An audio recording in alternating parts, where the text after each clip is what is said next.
Bueno, buenas tardes a todos. Estoy contento de estar aquí con todos vosotros. Hoy estamos en un periodo estival, ¿no? Es un periodo vacacional. Los meses de julio, agosto, pues tenemos muchas ausencias en la iglesia, en nuestras reuniones, familias que no están, que están pasando sus periodos de vacaciones. Bueno, son fechas donde no solemos estar el total del grupo que somos, pero estamos los que estamos y damos gracias a Dios. También doy la bienvenida a las personas que nos siguen desde YouTube. Supongo que estas familias pues estarán ahí y para ellos también van mi saludo y el saludo de todos nosotros. Y, por supuesto, también comunicaros, ¿no? Pues cómo están yendo las cosas en Barcelona con José Valladolid. Está habiendo muy buenas noticias, todo está yendo mucho mejor de lo que pensábamos, esperábamos. Estábamos ante una operación de unas dimensiones tremendas, un trasplante de hígado, y estamos, bueno, pues viendo que en cuestión de menos de 3 días está en planta. Por lo tanto, esto ha ido muy bien, el hígado ha funcionado muy bien y de momento, pues dentro de aquellos peligros que todavía pues tenemos en el desarrollo de lo que son estos primeros días o semanas, lo que podemos decir es muy bueno y damos muchas gracias a Dios por su vida, por la bendición que está siendo para él y para los suyos, personas que amamos y queremos, por su trayectoria, su vida, su trabajo en Reto, ¿verdad? Como anciano y como pastor. Por otro lado, también tenemos que tener muy presentes a José Riobó, nuestro querido misionero en Mozambique. Él está en Barcelona, en el hospital. Él está ahora también enfrentando un diagnóstico difícil y vamos a tenerle muy presente a él y a su esposa, que está viviendo esta situación a más de 10.000 kilómetros. Es muy duro tener que hablar con un médico y con tu marido a 10.000 kilómetros. Y, como digo, vamos a tenerle en nuestras oraciones. El momento que viven es un momento muy, muy difícil. Sin más, vamos a ir al capítulo 13 del libro de los Jueces. Sé que ha habido personas que se han bautizado en estos días, mi enhorabuena para ellos, que Dios bendiga sus vidas y que sean fieles al compromiso que han adquirido con el Señor. Que tengamos en oración el campamento de Madrid, que el viernes sale nuestro grupo desde La Coruña. También va a ser un campamento muy movido, con muchos jóvenes, ya en sus, creo que vamos de 16 a 20 algún años. Bueno, por el Camino de Santiago, que también pues se está desarrollando, y bueno, pues todas las cosas que estamos haciendo para el Señor. Que Dios nos ayude, nos bendiga y que podamos hacerla para su gloria y honra. El título de nuestro estudio es Sansón, un tipo de Cristo. Ese es el título de nuestro estudio. Y como digo, va a requerir ganas de estudiar. Para aquellas personas que son un poco vaguillas, que les cuesta centrarse en un sermón que a veces exige, como digo, atención, esfuerzo, pues bueno, hambre, ¿no?, de poder recibir cositas de la palabra, pues les pido esfuerzo, os pido esfuerzo. Como vemos, el título es muy desafiante. Cuando hablamos de Sansón, a más de la mitad del pueblo cristiano, o 3/4 partes, si tú hicieras un sondeo de quién es Sansón, muchos le recordarían únicamente por ese hombre forzudo, ¿sí? Eso lo canta mi nieto Lucas, que decía, canta esa de Sansón, melenudo y fortachón, dice que tenía la cabeza del tamaño de un frijol, ¿no? O sea, Entonces recordamos a Sansón como un hombre forzudo, o como ese hombre que se enamoró de Dalila, ¿no?, a quien ella le cortó el pelo y perdió su fuerza. Pero, como digo, Sansón tiene mucho más que enseñarnos, espiritualmente. Tiene mucho más que decirnos, porque no en vano es una biografía que el Señor ha decidido poner en su palabra inspirada, y por lo tanto tiene que ser mucho más allá de únicamente saber que Sansón fue un hombre fuerte o sencillamente aquel que fue engañado por una mujer filistea llamada Dalila. La vida de Sansón se encuentra entre los capítulos 13 y 16 del libro de los Jueces. Este es un periodo importante de la historia del pueblo de Dios, es un libro que está en el Antiguo Testamento y es un libro que está antes, después de Josué, antes que Ruth, y Ruth se convierte en ese puente que nos lleva a la primera monarquía, que es bajo el reinado de Saúl. Por lo tanto, el libro de los Jueces podríamos decir que comprende desde la muerte de Josué hasta Samuel. Si nosotros, por ejemplo, leemos el capítulo 13 del libro de los Hechos a modo de introducción, veremos que Lucas nos enseña en el versículo 20 que Dios les dio como por 450 años. 450 años les dio jueces hasta el profeta Samuel, lo que nos indica que después de Samuel lo que tenemos es a Saúl. Ya estamos ante el primer rey de la monarquía unida de Israel. Los tres reyes que reinaron en la monarquía unida de Israel fueron Saúl, David y Salomón. Los tres comprendieron un periodo de 120 años de reinado. Samuel, a diferencia de los jueces del libro de los Jueces, fue más que un juez. Samuel fue profeta y también fue sacerdote.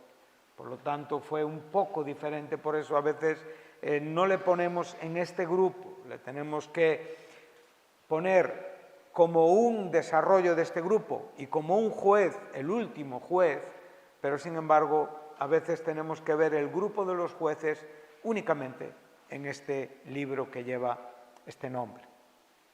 450 años, dice Lucas en el libro de los Hechos. Si nosotros nos ponemos a contar los años que nos enseña el libro de Jueces, no nos dan los 450 años. Tendríamos que irnos hasta la muerte de Josué y hasta el propio Samuel y tampoco nos saldrían 450 años. Por lo tanto, en este caso Lucas está llevándonos casi desde Abraham. Entonces, cuando nosotros vemos estas cosas, podemos ver situaciones que tienen que ver con muchas, no sé si ahora estoy diciendo bien, pero creo que él en su desarrollo está pensando en Abraham. Pero bueno, eso tendríamos que verlo con un poquito más de detalle, no lo aseguro. Lo que sí puedo asegurar es Josué hasta Sansón, como digo, un periodo de unos 400, 350 años. Y este periodo del libro de los Jueces estaríamos hablando de unos 300, 325 años. Entonces, este es el asunto que ahora mismo nos ocupa y el de Abraham lo veremos con un poco más de tranquilidad en otro momento. No quiero deciros algo que no sea como yo estoy diciendo. Estoy hablando un poco de mi memoria y mi memoria también es falible. Amén. Gracias. Entonces lo que podemos ver es que Sansón es el último juez, el undécimo, el duodécimo o décimo segundo juez, o sea, el número 12. El undécimo es el 11. El periodo del libro de los Jueces nos habla de 12 jueces. Y Sansón fue el último. Su vida se nos enseña desde el capítulo 13 al capítulo 16 para después ya darnos otros detalles hasta el final del libro. El texto que vamos a leer para dar comienzo a nuestro estudio está en el capítulo 13, en el versículo 5. Y ahí empezaremos, ¿verdad?, a hablar un poquito de todo esto.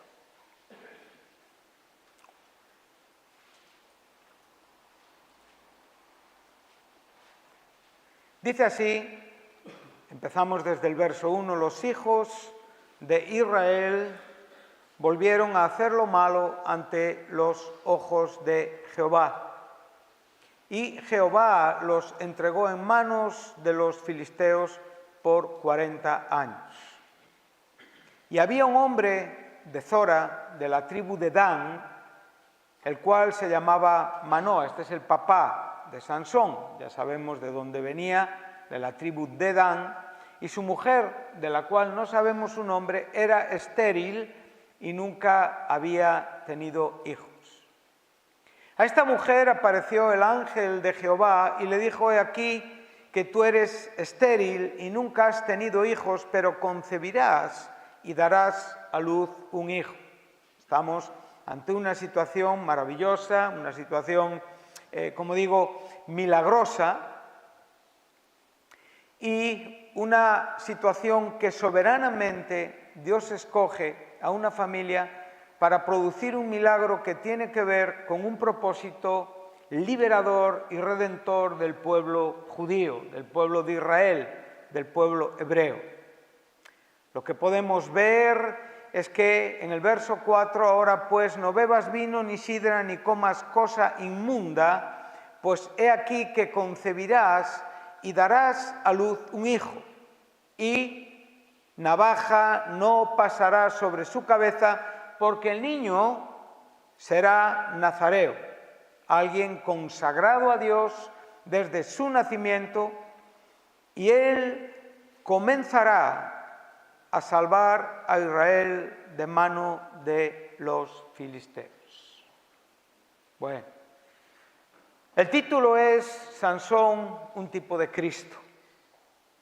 Cuando nosotros observamos el Antiguo Testamento y cuando hablamos de un tipo, hablamos de personajes que son figuras que en el Nuevo Testamento se nos muestran con una mayor perfección. Casi toda la tipología nos lleva a Cristo.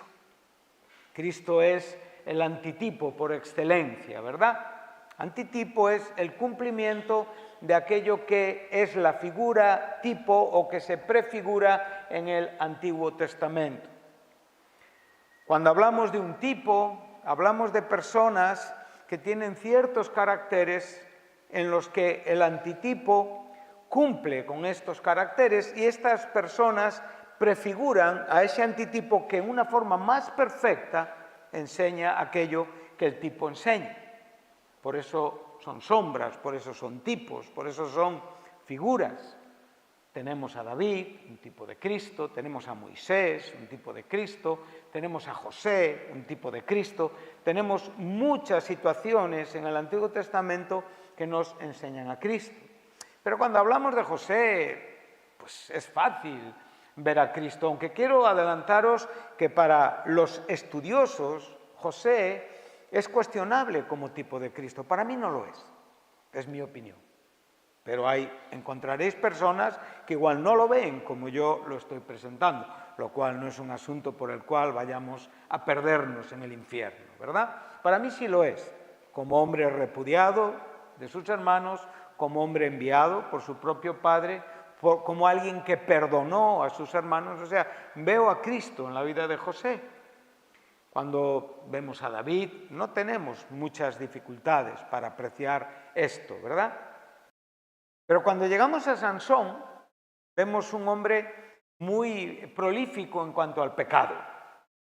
No vemos en él un ejemplo en el que podamos decir cómo es que Cristo se parece a Sansón. Bueno, pues te puedo decir que si tú estudias con interés, con detenimiento y con profundidad la Escritura, verás que esto sí se cumple escrituralmente.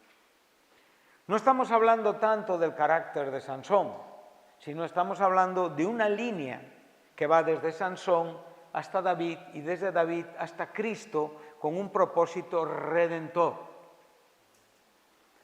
Y lo que podemos ver aquí es que Sansón empezó ¿a qué? A salvar a Israel de la mano de los filisteos. En esto es un tipo de Cristo. En esto es un tipo de Cristo. Él juzgó 20 años a Israel y evidentemente, como digo, la palabra no nos da lugar a dudas.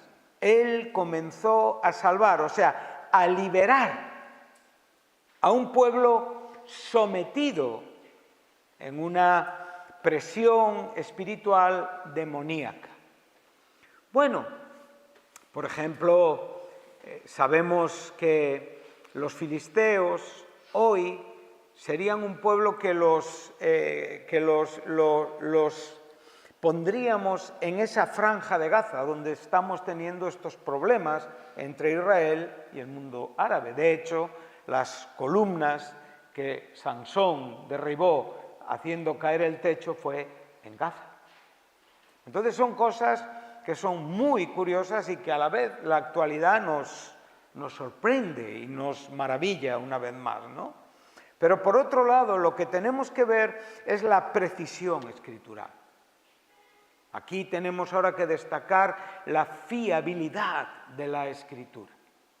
Y esa fiabilidad de la Escritura nos enseña con absoluta precisión el comienzo de un proceso redentor. Sansón no consiguió liberar definitivamente a Israel de la presión filistea. A modo de derrota en un sentido físico, David sí lo consiguió, pero espiritualmente no lo consiguió. Por ejemplo, cuando vemos a David en la batalla con el filisteo, David, y de esto me gustaría hablar, es un tipo de Cristo. Él es en quien somos más que vencedores.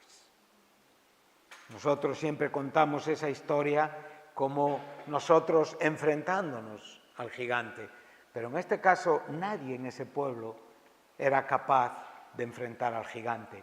Tuvo que venir alguien que no estaba incluido en ese ejército, enviado por un padre para librar una batalla con sus propias armas, no con las armas dadas por el rey Saúl. De esto hablaremos también. Entonces vemos que aquí el asunto tiene que ver ¿con qué? Con la liberación, con la redención del pueblo de Dios. Y en esto Sansón es un tipo de Cristo. Bueno, cuando empezamos a pararnos sobre estas verdades, entonces lo primero que destacamos es que este pueblo se encuentra bajo una opresión total y absoluta del pueblo filisteo. Capítulo 15, versículo 11, la Escritura nos lo declara. Vas ahí al capítulo 15, versículo 11, dice así, en esta batalla que él personalmente libró, entonces el pueblo israelita viene a él. Vinieron un grupo pequeño, dice aquí 3.000 hombres de Judá, a la cueva de la peña de Etán y dijeron a Sansón, ¿no sabes tú que los filisteos dominan sobre nosotros? ¿Por qué nos has hecho esto? Bueno, aquí lo que podemos ver es que el poder dominante sobre el pueblo de Dios era el pueblo filisteo. Curiosamente, cuando nosotros observamos el mundo de hoy, tristemente, vemos muchos cristianos sometidos al poder dominante del mundo. Hablan de fe, hablan de Cristo, pero sus vidas, sus identificaciones, sus disfrutes, sus gustos están en el mundo. Y por lo tanto, como veremos, no tienen un entendimiento de la realidad espiritual que hay detrás de aquello que el mundo te deja ser si tú no le molestas. Tú no molestes al mundo, el mundo no te molestará a ti. Tú ama al mundo y el mundo te amará a ti. Jesús dijo claramente, el mundo no puede amaros porque vosotros no sois de este mundo y porque el mundo tampoco me amó a mí. Entonces, estos judíos estaban cómodos y no querían líos, no querían problemas. Y fueron, evidentemente, a reprochar a Sansón una acción que en vez de alegrarse porque 1000 hombres del ejército enemigo habían sido derrotados, habían sido acabados y habían sido muertos, lo veían como una molestia para sus propias vidas. Estas son cosas que nos tienen que hacer reflexionar. Para este tiempo es bueno que estudiemos la geografía bíblica. La geografía bíblica nos enseña muchas cosas. Cuando yo era más jovencito que soy hoy, y posiblemente muchos de los que estáis aquí ni habíais nacido, tuve la oportunidad de estudiar geografía bíblica, pero en otros tiempos, un poco diferentes. Diferentes porque mis libros estaban escritos a máquina. Lo cual hoy, si a cualquiera le pides que escriba un libro a máquina, te mira y te dice, ¿para qué este esfuerzo? Y de aquella había fotocopias, no había impresoras. Hoy todo se hace en ordenador, hoy todo se imprime, lo cual es mucho más caro que la tinta del bolígrafo, y de aquella estudiar costaba esto, escribir. Y en aquel tiempo aprendí muchas cosas de la geografía bíblica, entre ellas el significado bíblico o lo que Canaán representaba, además de ser un tipo del cielo muy imperfecto. Canaán, la tierra que Dios dio y prometió a Abraham, la tierra que conquistó Josué, evidentemente, además de ser un tipo de la tierra prometida, también es un tipo de nuestra carne. ¿Tú sabías esto? Y nuestra carne interiormente está afectada por todas esas tribus que estaban en ese lugar que había que conquistar, ¿verdad? Todos esos jerjeseos, todo ese tipo de tribus que son muchas y que todas tipifican la carne en nosotros, tenían que ser conquistadas por Jesucristo, por el Espíritu Santo, en este caso por el pueblo de Dios.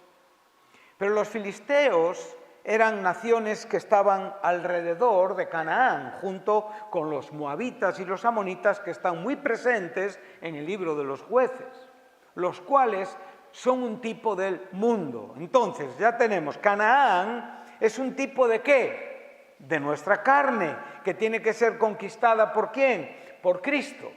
Las tribus que había que conquistar en Canaán son evidentemente un tribu de las actitudes pecaminosas y carnales que todavía se manifiestan en nosotros. Las naciones colindantes son un tipo del mundo y evidentemente los imperios gobernantes son un tipo, están representando al propio Satanás, Faraón y todos estos imperios, ¿verdad? Entonces todo esto forma un conjunto de enseñanzas maravillosas y preciosas. Y aquí nos estamos encontrando con esta realidad.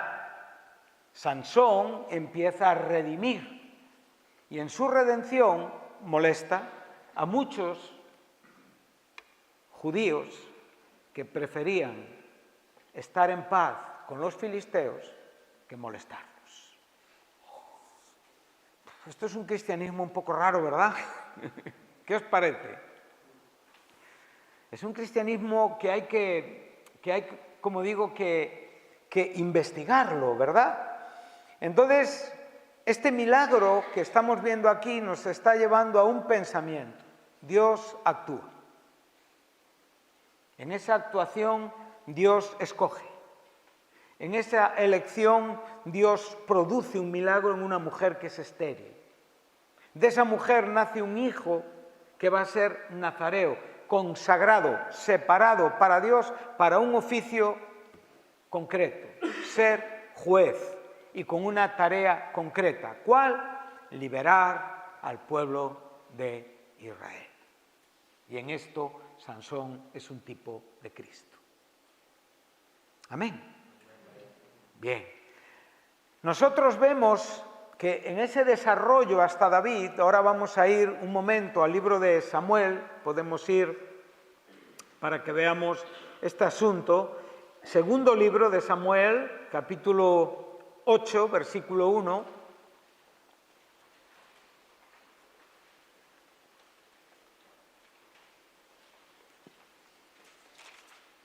Entonces ahora aquí ya vemos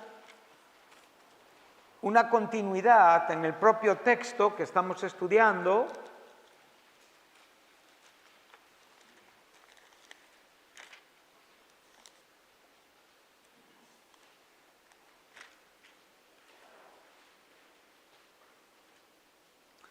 Y nos dice así: después de esto, y aquí vemos a David extendiendo sus dominios, aconteció que David, ¿cómo? Cuando nosotros vemos el libro de los jueces, ¿veis qué interesante es la geografía bíblica? Algunos ya tenían cara de aburridos, con menos de 20 minutos de estudio bíblico. ¿Veis qué importante es la geografía bíblica, con su historia, con su narrativa, con su información que nos traslada a verdades tremendamente relevantes e importantes? Tenemos a Sansón, tenemos a Israel sometido a los filisteos, en una manera total y absoluta, un poder dominante. Cuando llegamos a la vida de David, nos encontramos que algo hemos avanzado ministerialmente. David, como tipo del Redentor que a posteriori redimiría al ser humano del pecado y de todo lo que representa este dominio demoníaco y diabólico, porque Cristo derrotó en la cruz a todos los dominios diabólicos, cumpliendo ya en la manera perfecta lo que Sansón comienza a enseñar y lo que David continúa enseñando. Entonces lo que nosotros podemos ver es que David derrota a los filisteos y los somete, ¿verdad? Pero no es, como digo, un sometimiento total, es una derrota momentánea, pero es mucho más extensa que la que obtuvo Sansón. ¿Y qué vemos en esto? El desarrollo, la revelación progresiva en la Escritura. Amén. Un poquito más atrás, cuando tú vas al capítulo 5, en el verso 17,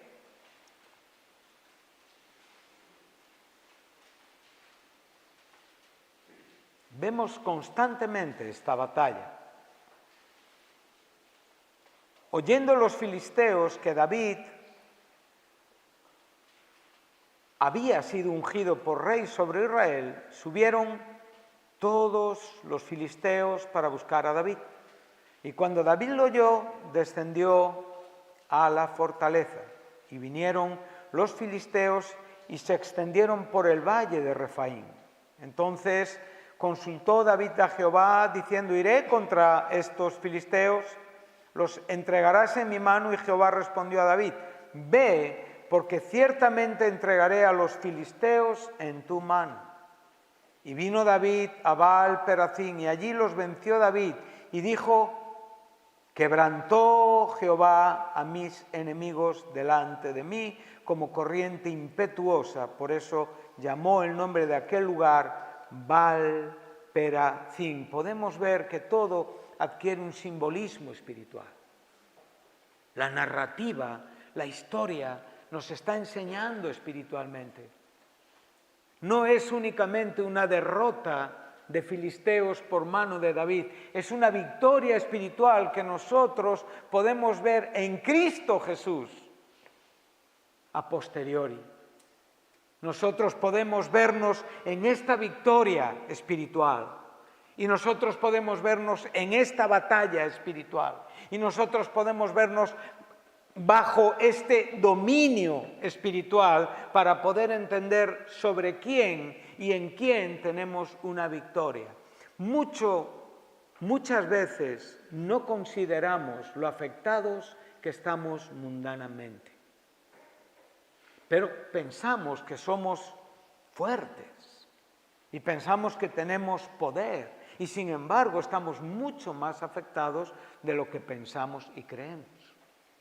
Por eso necesitamos descansar sobre estas verdades y ver la grandeza de la revelación progresiva, donde podemos ver a Cristo en David y donde podemos ver a Cristo en Sansón. Entonces vemos, y dejaron allí sus ídolos, y David y sus hombres los quemaron, y los filisteos volvieron a venir. Son constantes, no se cansan de molestar. Son fieles a su trabajo, siempre importunando, siempre atacando, siempre tentando. Dice, y consultando David a Jehová, él le respondió, no subas, sino rodéalos y vendrás a ellos enfrente de las balsameras. O sea, vemos que hay estrategias espirituales que muchas veces nosotros pensamos que sabemos cómo hacer las cosas. Y con 4 frases que hemos aprendido de memoria, reprendemos a Satanás en el nombre de Jesús, y cositas que no son más que frases aprendidas que no molestan absolutamente a nadie porque no estamos entendiendo espiritualmente el momento que vivimos con Dios. Para ser fuertes espiritualmente tenemos que entender nuestro momento, y para entender nuestro momento tenemos que saber estar un poquito a solas con el Señor. Tenemos que a veces bajar el volumen del ruido en el que estamos involucrados, el trabajo en el que estamos involucrados, porque muchas veces eso no nos permite entender la estrategia espiritual que debemos de seguir. Aunque tú no lo crees, Satanás tiene tentaciones delante para tu vida. Él constantemente está preparando mentiras, ataques, y solo está esperando que tú creas alguno de sus planes para meter tu vida en un lío espiritual. David podría haber vencido a los filisteos como lo hizo la primera vez, ¿no?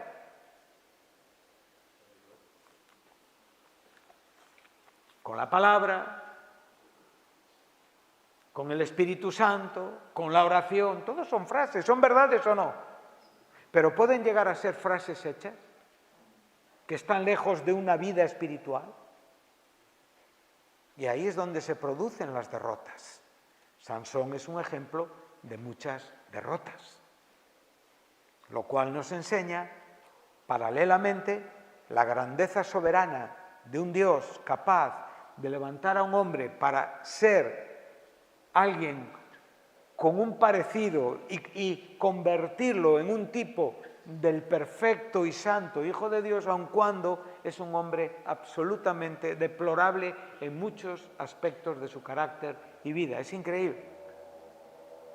Es increíble lo que podemos observar. Por eso nosotros no estamos tan atentos a la vida como pensamos. Nosotros creemos que dominamos los tiempos, los momentos, que podemos entrar en terrenos donde no percibimos una espiritualidad contraria, nociva, una presencia demoníaca. Y decimos, como hemos vencido la primera guerra, vamos a vencer la segunda. ¿Cómo? En el nombre de Jesús. La palabra de Dios dice, las promesas de Dios dicen, todo esto es algo que abunda en nuestra boca. Pero después también lo que abunda es una vida carnal. Y esto es algo que tenemos que considerar. ¿Y cómo podemos frenar? Esto primeramente es parándonos, tranquilizándonos un poco. Nuestros planes, como digo, no siempre son espirituales, aunque parezcan espirituales, aunque suenen espirituales, aunque vayan bajo una bandera de evangelismo, aunque vayan bajo una bandera de enseñanza bíblica, aunque vayan bajo una bandera de estudios, de convenciones, no siempre son espirituales. Por eso nuestras estrategias tienen que ser entendidas en la voluntad de Dios. Y aquí lo que podemos ver es la voluntad de Dios, aclarando la mente, aclarando el pensamiento, aclarando el corazón. No hagas lo que hiciste antes, ahora vas a hacer esto. Estrategias nuevas para la vida, ¿no? ¿Por qué estrategias nuevas? Eso sería una contestación, pero ¿por qué también? ¿No sirvieron las otras? ¿No tuvieron su éxito? Sí tuvieron. Entonces, ¿por qué estrategias nuevas?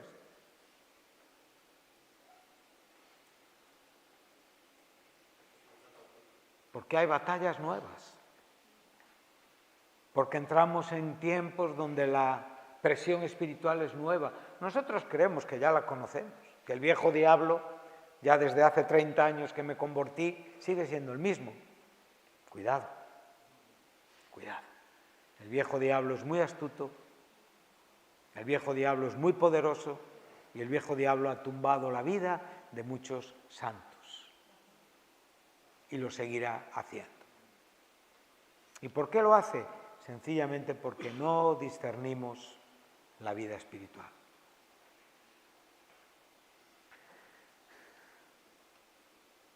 Entonces le dice: y cuando oiga ruido como de marcha por las copas de las balsameras, entonces te moverás, porque Dios saldrá delante de ti. Ahí tenemos la voluntad de Dios, la compañía de Dios, la estrategia de Dios y la victoria de Dios. Y David lo hizo así como Jehová se lo había mandado y tuvo otra victoria anterior a la que hemos leído en el texto anterior. Valga la redundancia. Amén. Entonces tenemos ya dos detalles importantes. El poder dominante en los tiempos de Sansón son los filisteos. El poder de Dios manifestado en hombres escogidos que tipifican a Cristo para la liberación y la redención lo podemos ver desde la persona de Sansón, pasando por la persona de David y llegando hasta Cristo, el cual Él sí es nuestro victorioso vencedor y salvador. Pero vemos que la Escritura es maravillosa. Vamos a hablar un poquito del poder dominante. Estamos introduciéndonos con todo esto. Bueno, cuando hablamos de este poder dominante y cuando hablamos de la vida de Sansón, de David, de Cristo, ese nuestro gran Redentor, entonces tenemos que ver de qué trata este poder dominante. Y para eso vamos a ir a la primera carta a los Corintios, capítulo 10, versículo 20. Vamos a leer también el verso 12 como un pequeño apoyo y también tenemos en el libro de Deuteronomio, en el capítulo 32, en el verso 21, como un apoyo también a lo que se nos está enseñando por la boca de Pablo en su carta a los Corintios. Vamos a empezar con Deuteronomio. Bien, damos un orden progresivo desde el Antiguo Testamento y vamos al último libro de Moisés. Ahora estamos hablando del poder dominante, el poder diabólico, demoníaco, satánico, tipificado en el pueblo filisteo. Y nos dice así el capítulo 32, ya estamos al final del libro de Deuteronomio, y dice así en el verso 21, y vamos a leer, solo vamos a leer el verso 21.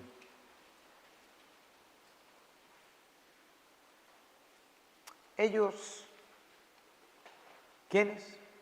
El pueblo de Dios. Moisés está hablando de su pueblo. Es duro hablar así de un pueblo que amas y por el que has dado tu vida, ¿eh? No es fácil a veces como responsables, como pastores, como ancianos, como personas mayores, dar advertencias a realidades que se viven dentro de un pueblo al que se ama, ¿verdad? Moisés había amado a este pueblo y los había conducido a través de 40 años dedicados en cuerpo y alma al servicio de Dios y por amor a Dios y a este pueblo. Los dejó donde los tenía que dejar, donde únicamente había que darles un empujoncito para introducirlos en la tierra prometida. Los dejó con un líder escogido por Dios, no por Moisés, escogido por Dios, pero un hombre formado por Moisés, enseñado por Moisés, un hombre entendido de la batalla y de la propia necesidad, ¿verdad? Entonces, cuando tú lees el libro de Deuteronomio, que es la recopilación del final de todo lo que se nos enseña en ese peregrinaje hasta el punto de la tierra de Canaán, donde el propio Moisés quedó contemplando desde el monte Nebo, ¿verdad? Dice, ellos me movieron a celos con lo que no es Dios. ¿Qué es esto? ¿Qué es esto? ¿Cuántos dioses hay? Uno. Dios es conocedor de que no hay Dios fuera de Él. Y nosotros tenemos la revelación de que no hay Dios fuera de Él. Entonces, ¿en qué le movieron a celos? Si sabían que Jehová era el único Dios, ¿por qué tenían que vivir estos tiempos de opresión? ¿Por qué? Tenemos que buscar una respuesta. Y esa la vamos a tener en la propia palabra. Moisés está diciendo, ahora me provocaron a ira con sus ídolos. Bueno, yo también los moveré a celos con un pueblo que no es pueblo. Bueno, aquí podemos ver a Moisés como un profeta, ¿no? Él está profetizando no solamente de lo que sería el juicio venidero de Dios muchos siglos después, tanto por el imperio asirio en el reino del norte como por el imperio babilónico en el reino del sur. Habría un juicio que llevaría a este pueblo esclavo a un sometimiento nuevo, siglos después. Pero a la vez también vemos que hay un pueblo que hoy es el pueblo de Dios, que es la propia Iglesia, la cual el Señor escogió para provocar a celos a su propio pueblo, al cual desarraigó del privilegio de pertenecer a la salvación para llevarles a un punto de ceguera espiritual, de endurecimiento espiritual, hasta que al Señor le plazca sacarlos de ahí para darles la oportunidad de creer en Cristo y ser salvos, lo cual sucederá en la segunda venida de Jesús. Los asuntos espirituales son serios. Pero esto es lo que dijo Moisés, 1500 años antes de Cristo. Y unos 1500 años y algunos años más antes que el propio Pablo escribiera. Ahora vamos a ver lo que Pablo dijo.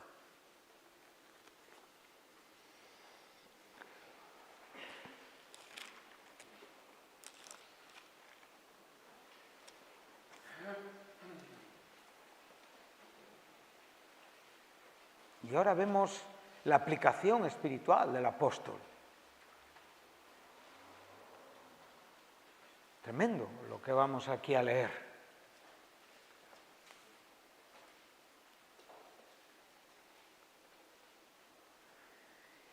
Dice el verso 12, en un contexto de advertencia a la idolatría cristiana, porque aquí la advertencia no es a los paganos, es a la iglesia cristiana, ¿no? ¿Qué es lo que ha dicho Moisés antes? Me provocaron a celos. ¿Con qué? Con quien no era Dios. Adoraron sus propios ídolos. Ahora, cuando nosotros pensamos, y a veces me atrevo a decir que muchas veces nuestro propio cristianismo se convierte en un ídolo personal.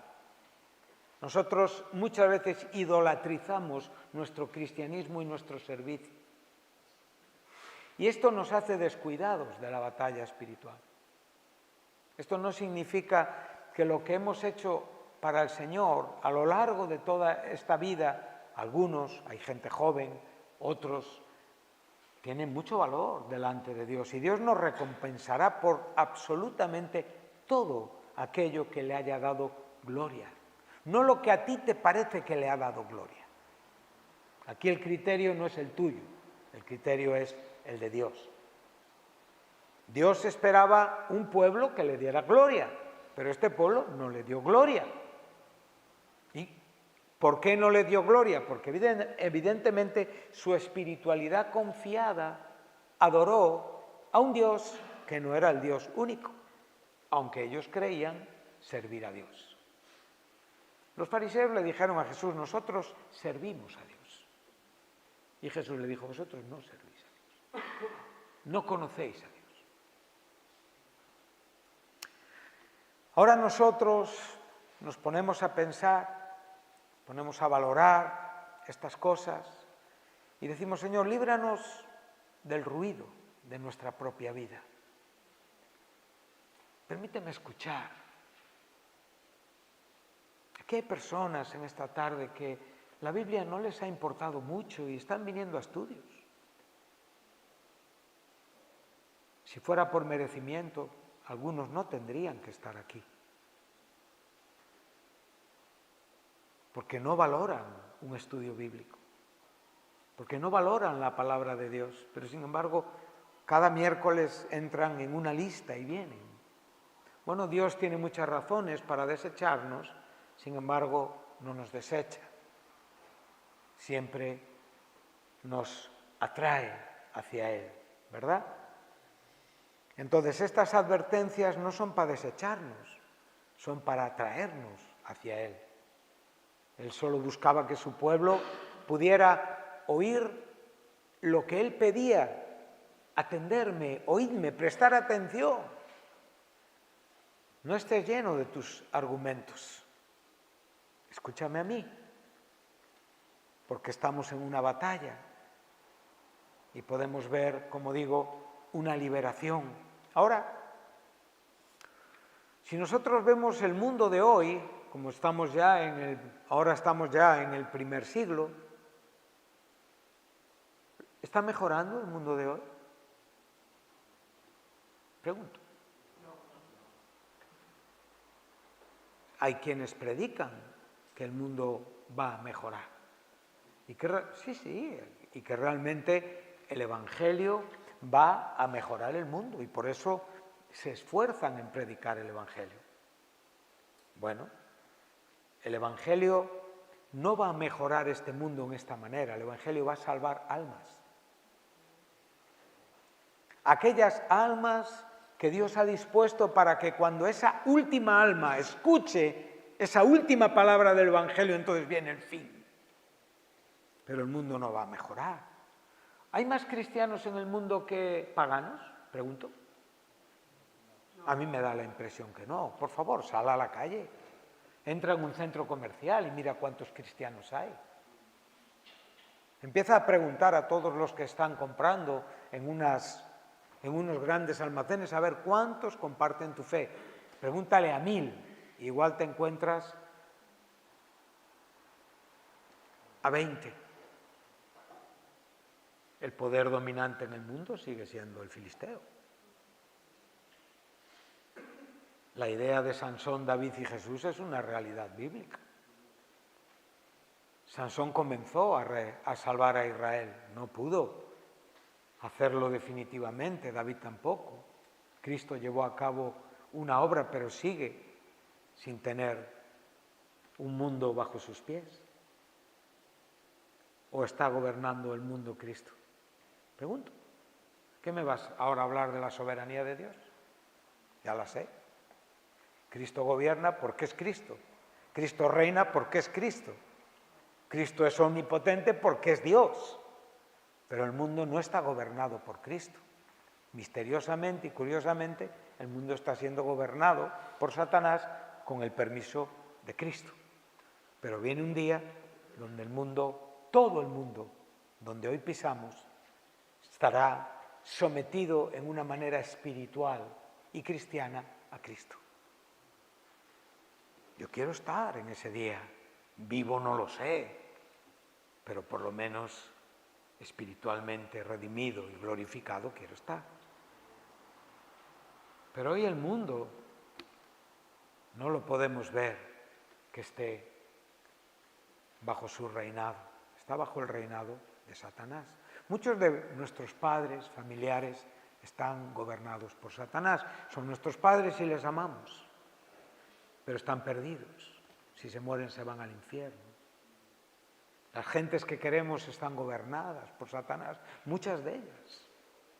Y nosotros tenemos que aceptar que nuestro trabajo y nuestro fin en el mundo es aprender mucho de estos hombres que empezaron a hacer una obra y que entendieron espiritualmente el mundo. Por asombrarnos de ver transgéneros, drag queens, homosexuales, travestis, eso no cambia el mundo, eso no nos hace más espirituales. Los hombres, nuestros abuelos, en los años 60, con la moral franquista y todo ese aspecto fascista, político y religioso, despreciaban todo esto y no eran cristianos.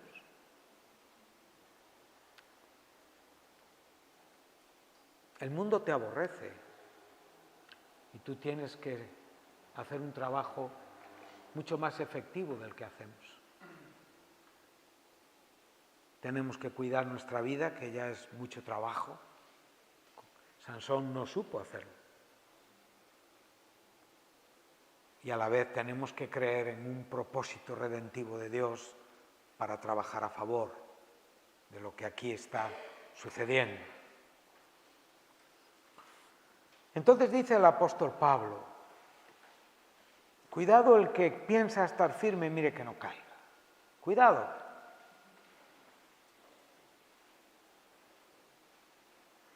Dice, no os ha sobrevenido ninguna tentación que no sea humana, pero fiel es Dios que no os dejará ser tentados más de lo que podéis resistir. O sea, Sansón no tuvo una sola tentación que no pudiera vencer y resistir, pero se dejó llevar por la carne. Sino que dará también, juntamente con la tentación, la salida. ¿Cuál es nuestra salida? Una idea correcta de nosotros mismos. ¿Quiénes somos? Somos hijos de Dios, redimidos, consagrados, cristianos. Eso era lo que tenía que Sansón recordarse. Soy un nazareo, escogido, nacido milagrosamente y con este propósito en la vida.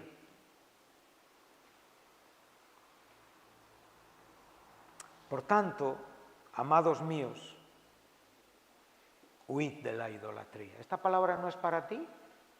Pregunto. ¿No es para ti esta palabra? ¿Para quién es? Para mí. Es para cada creyente que lea la carta. ¿Has leído 100 veces la primera carta a los Corintios? Sigue siendo para ti. Es una palabra para ti. Es una advertencia para ti. Dice, como a sensatos os hablo. Juzgad vosotros lo que digo. La copa de bendición que bendecimos, y él ahora toma la figura, evidentemente, de la cena del Señor. ¿Sí? Dice, no es la comunión de la sangre de Cristo, el pan que partimos no es la comunión del cuerpo de Cristo. Bueno, no es en este capítulo donde Pablo va a hablar de la cena del Señor, es en el siguiente. Pero él, ¿qué quiere decir adelantándonos esto? ¿Por qué nos habla de esta copa en la que somos bendecidos, participamos de este pan que también participamos y partimos como cuerpo? Que evidentemente entramos en una comunión espiritual. Y esa comunión espiritual no solamente nos protege, sino también nos defiende y nos ayuda a vivir personalmente en el colectivo. Y entender que la única agrupación donde podemos refugiarnos, además del refugio que es Dios mismo, es la Iglesia. Donde juntos tenemos que llevar a cabo ese trabajo de guerra constante espiritual.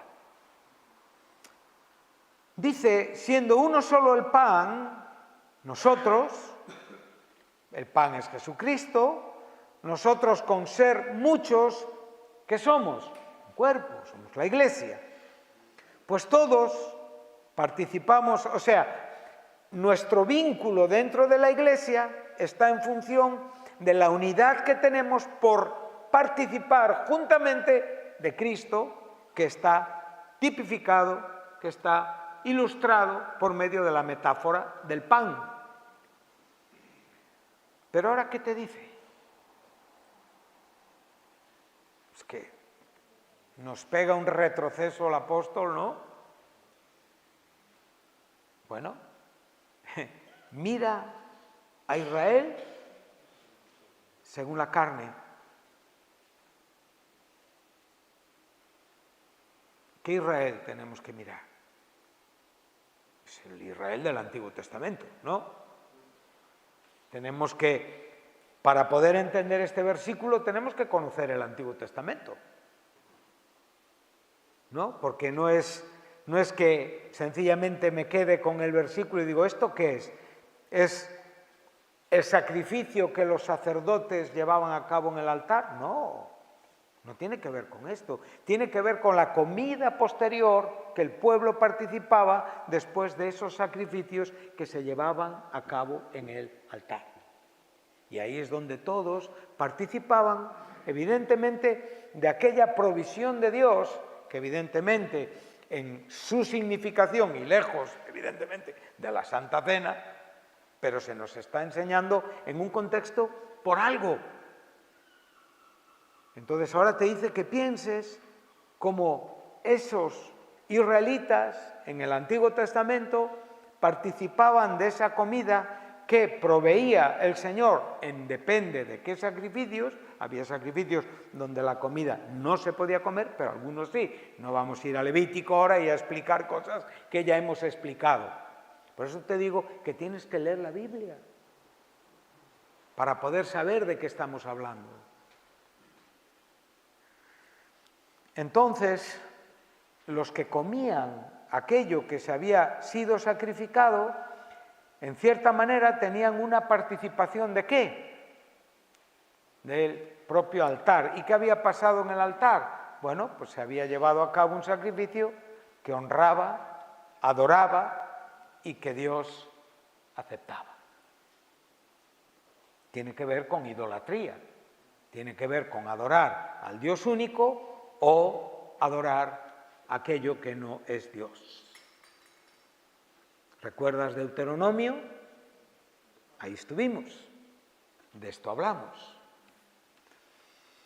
Ahora dice el apóstol Pablo, ¿qué digo pues? ¿Que el ídolo es algo o que sea algo lo que se sacrifica a los ídolos? En sí mismos no eran absolutamente nada. No eran más que animales, evidentemente, y los propios ídolos no eran más que figuras inertes y muertas. No tenían ni poder ni tenían capacidad de afectar a nadie.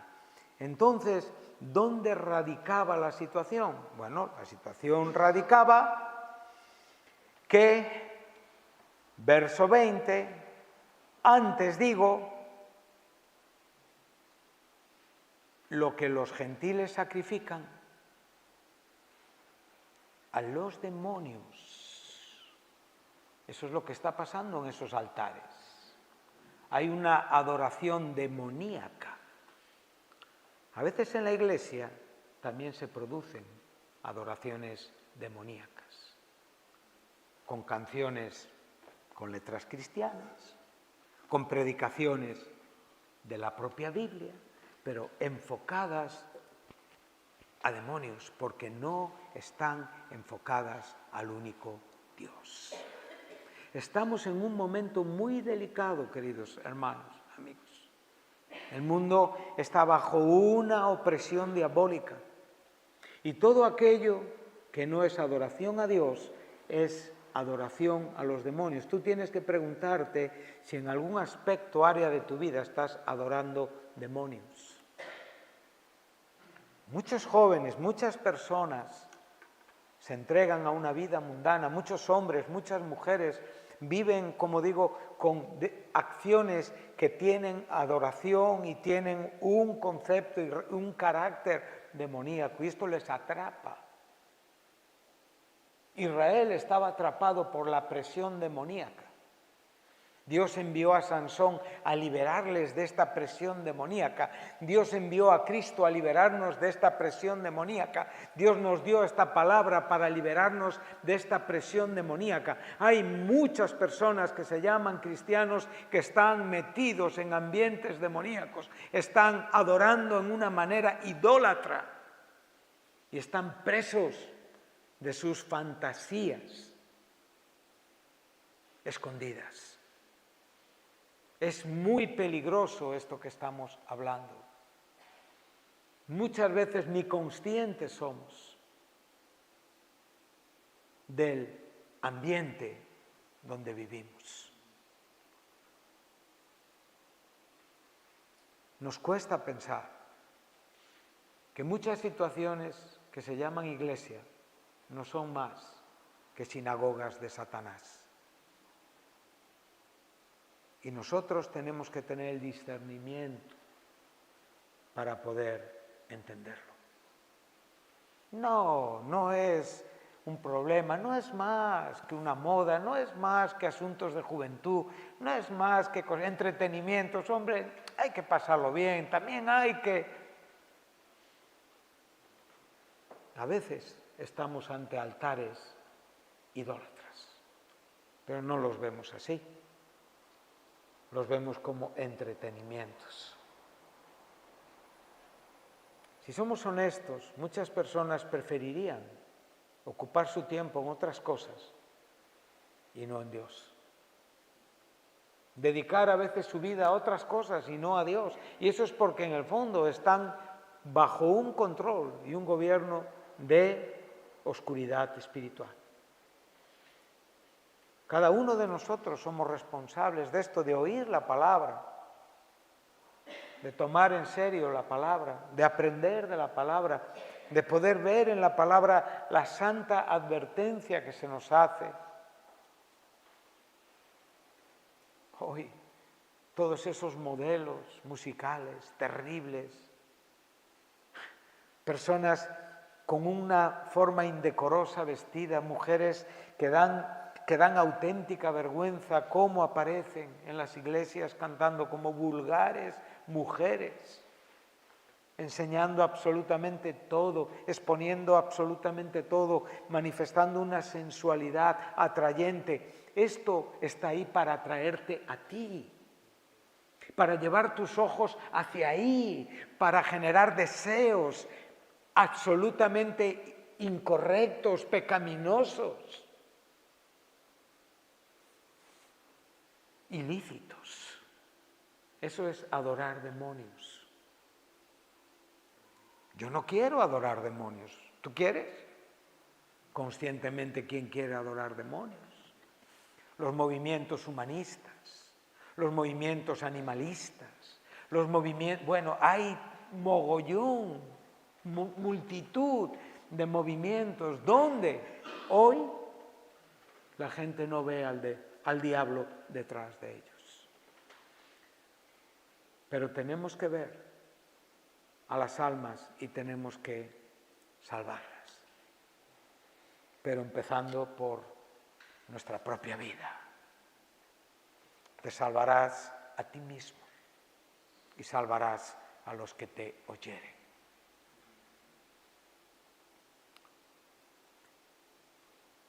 Hay gente que ni ha empezado a vivir una vida espiritual.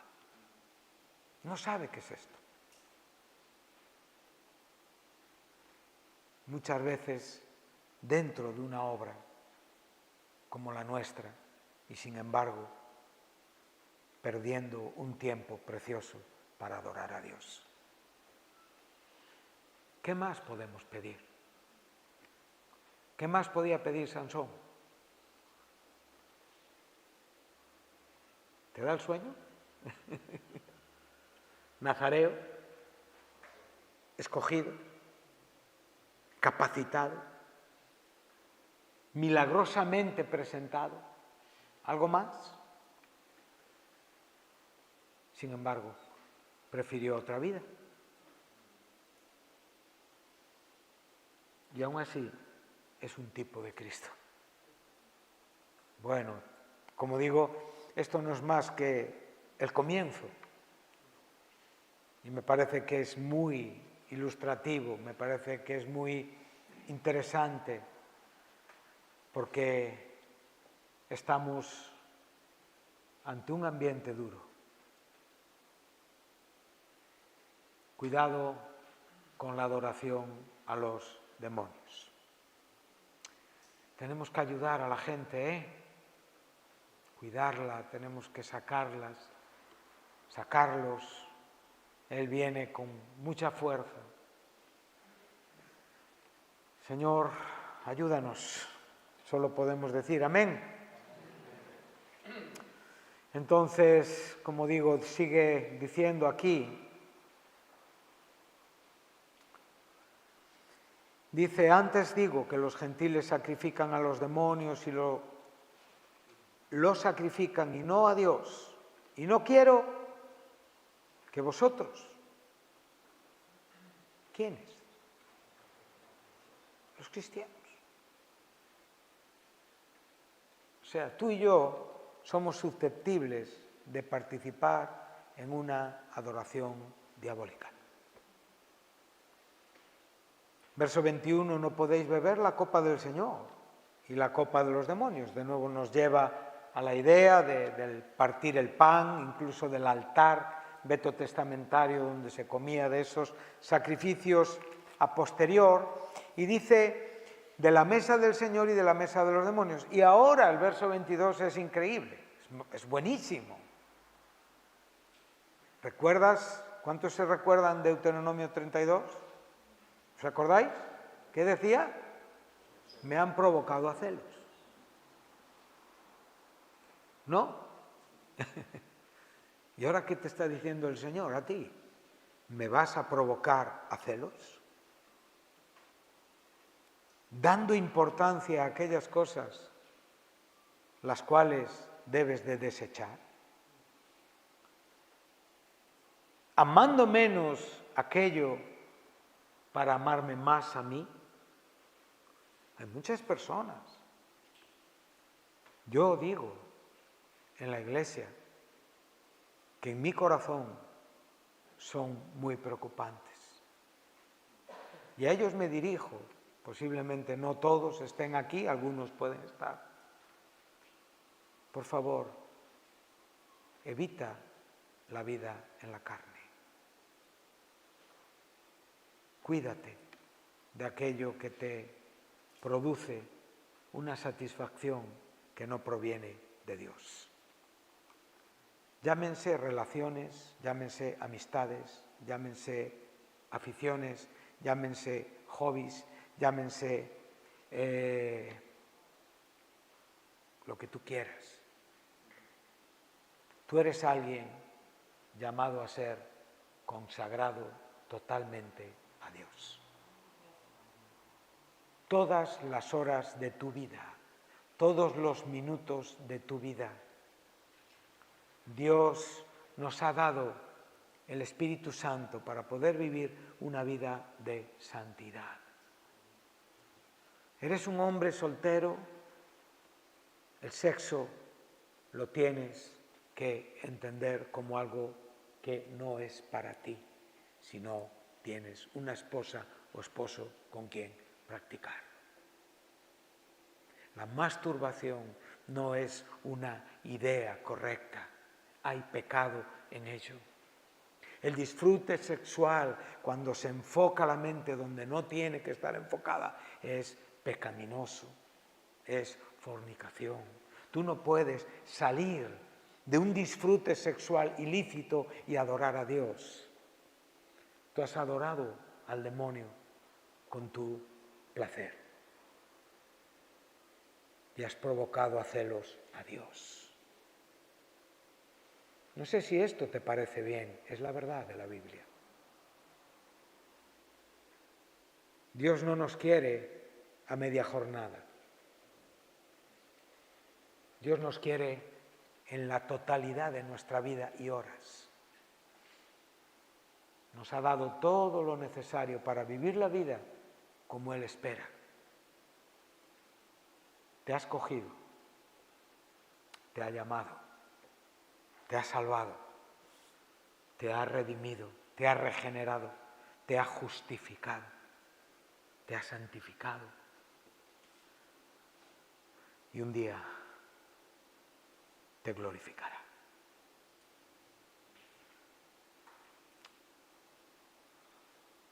Disfruta de aquello que el Señor te ha dado. Es dura esta manera de... Pero no es dura, es bíblica. ¿Un cristiano puede adorar demonios? Sí. Por eso la Biblia nos advierte que no seamos idólatras. ¿Un cristiano puede participar de un ambiente demoníaco? Sí. ¿Y puede volver de rositas? No. Necesita una restauración. Pero la restauración viene por la comprensión espiritual.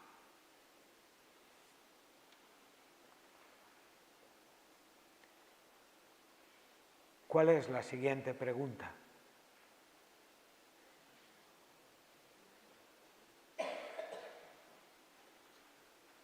Igual piensas que eres más fuerte que Dios con todo lo que sabes hacer.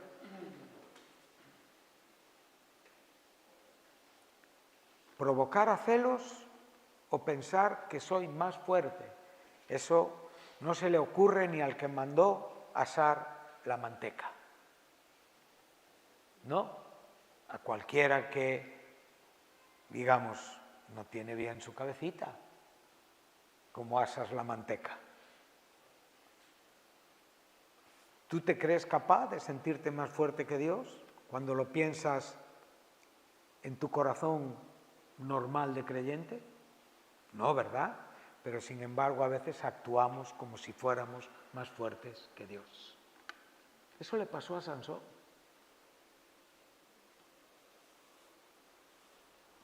Y el Señor, como digo, lo usó para ser un tipo de Cristo. ¿Por qué nos sentimos más fuertes que Dios? ¿Cuál sería la respuesta? Bueno, porque nos sentimos más fuertes que otros.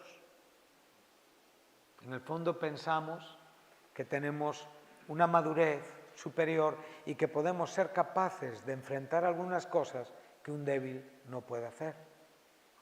Pero una vez que entramos en un terreno de idolatría, ahí todos somos susceptibles de pecar.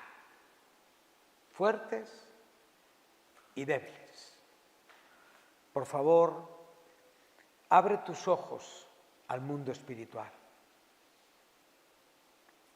Guarda tu vida para Dios. Adora a Dios. Guárdate puro. Guarda y vive una vida pura interiormente. Desecha todo aquello que es ilícito, demoníaco, porque esto te lleva a la adoración diabólica. No te justifiques por pensar que eres más fuerte. Creo que el poder de Dios no se manifiesta en los fuertes, se manifiesta en tu debilidad y en el reconocimiento de tu debilidad, o sea, de aquello que puede suceder en tu vida, aunque tú te sientas hoy bien en Cristo Jesús. Amén. Cada uno de nosotros tiene que actuar en consecuencia. Algunos estáis empezando la carrera, queda mucho por andar. Y a los que ya hemos andado mucho, tenemos que seguir aprendiendo. Aprendiendo a que solamente hay un Dios a quien le debemos adoración, obediencia, fe, amor y respeto. ¿Por qué? Porque nos lo dio todo. La idea comenzó en Él. Y yo no puedo perder de vista esto. Amén. Regresamos a Jueces, ya terminamos. Lo que viene al mundo es duro, hermanos, de verdad. Estamos en momentos muy terribles, muy terribles. Entonces, cuando vemos de nuevo esta palabra, verso 5, pues he aquí concebirás y darás a luz un hijo. 13:5, donde estuvimos al principio. Recuerda, esposa de Manoa, recuerda a Manoa, ese chico está separado para mí. Estos padres tuvieron que enseñarle a no rapar su cabeza, entre otras cosas que veremos, ¿verdad? A no contaminarse y a no beber alcohol y sidra. Curiosamente, la abstinencia de alcohol la tuvieron que empezar a practicar ellos. Es difícil enseñar a un hijo que no tiene ejemplo en sus padres. Es difícil. El hijo que no beba, pero yo sí. Ellos también tuvieron que abstenerse sin ser nazareos. Esto es muy interesante. Y Él comenzará a salvar a Israel. David continuaría, Jesucristo haría la obra perfecta. Pero todavía no vemos todo sujeto bajo sus pies. Esperamos ese día. Somos pocos, somos menos y como te digo, hay muchas más razones para vivir en el mundo que para vivir en Cristo. Pero la razón para vivir en Cristo es la convicción de quién es el Señor. El mundo te da muchas razones, cientos de razones, miles de razones que se acomodan a tus apetencias. ¿Quieres un modelo religioso? Modelo religioso. ¿Quieres un modelo descontrolado? Modelo descontrolado. ¿Quieres un modelo rebelde? Modelo rebelde. El vestido que tú quieras, el mundo te ofrece. Pero Cristo solo te ofrece una cruz para llevar y una vida consagrada al precio de lo que Él ganó para ti con su sufrimiento y su muerte. Si esto no es suficiente para que tú vivas una vida santa, entonces tienes un gran problema. Que el Señor nos ayude. Estamos aquí. Estamos aquí, estás aquí. ¿No? He preguntado a personas, ¿qué tal? Bueno, he visto caras más que de un estudio bíblico, de un no sé qué. Qué pena, Señor. Pero el Señor está aquí y te dice, estoy contigo. Pero estoy contigo, pero pido esto de ti. Y si no, no me provoques a celos. No eres más fuerte que yo, al final sufrirás. Por favor, evitemos la adoración idólatra que nos lleva a una opresión demoníaca. Los filisteos han sido derrotados por nuestro David, por nuestro Sansón, por nuestro bendito Redentor, que es Cristo Jesús.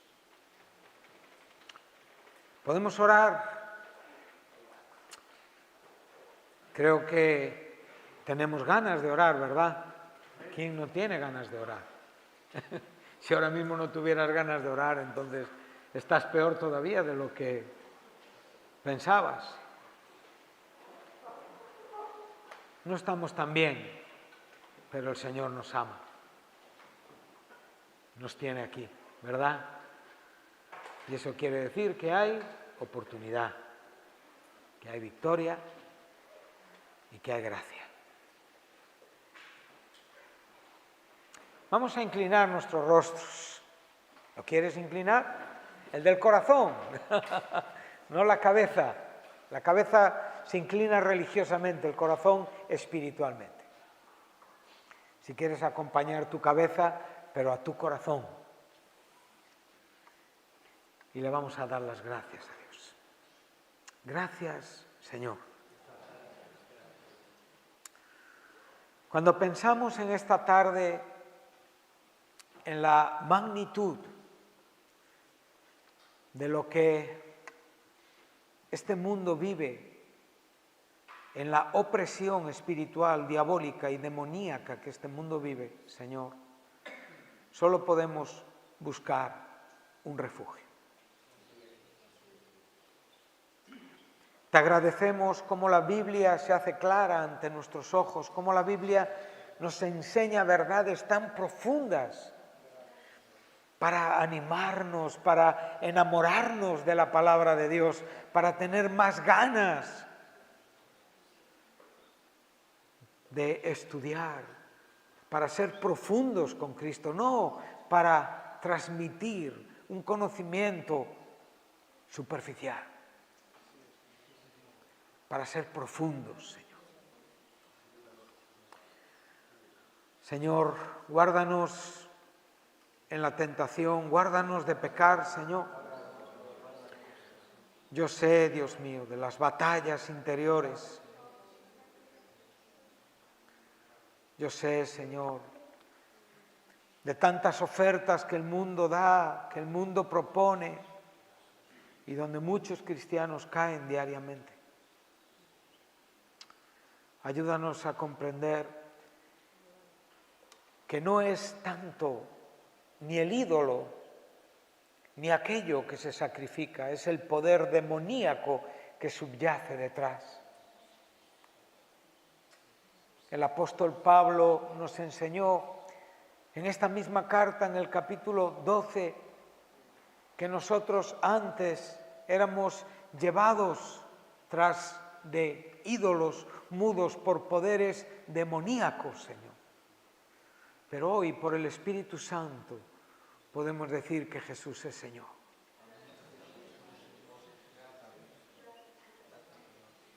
Danos ojos para comprender, danos ojos para ver y para no descuidarnos, Señor. Para no entrar en la vida de la carne y salir a una vida espiritual por nuestras propias ganas. Ayúdanos, Señor. Ayuda a las personas solteras a poder vencer las pasiones, los deseos.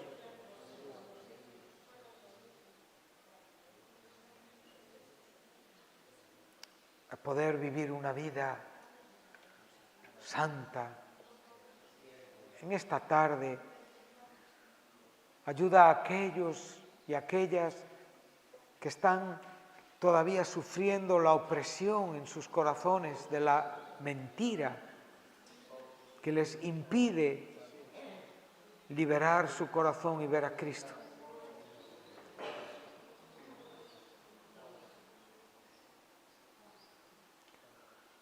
Ayúdanos, Jesús. Santifícanos, Señor. Ayuda a aquellas personas que no han podido venir a congregarse. Ayúdales allí donde estén escuchando este mensaje. Ayúdales, Señor, a vencer por medio del victorioso Redentor de nuestro Jesús, nuestro Salvador.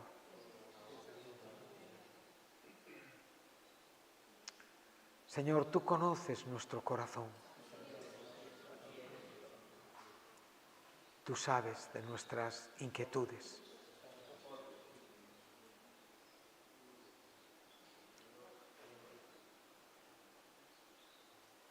Mientras adoramos en esta tarde,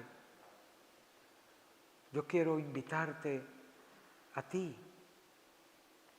Si has entrado aquí gobernado por la carne, gobernado por las pasiones, en este momento y de tu corazón, elevando tus ojos al cielo, tu corazón al cielo, viendo a Cristo sentado a la diestra del Dios Padre, clamando, pidiendo al Señor por una liberación que te haga feliz. Mientras cantamos, eleva tu corazón a Cristo.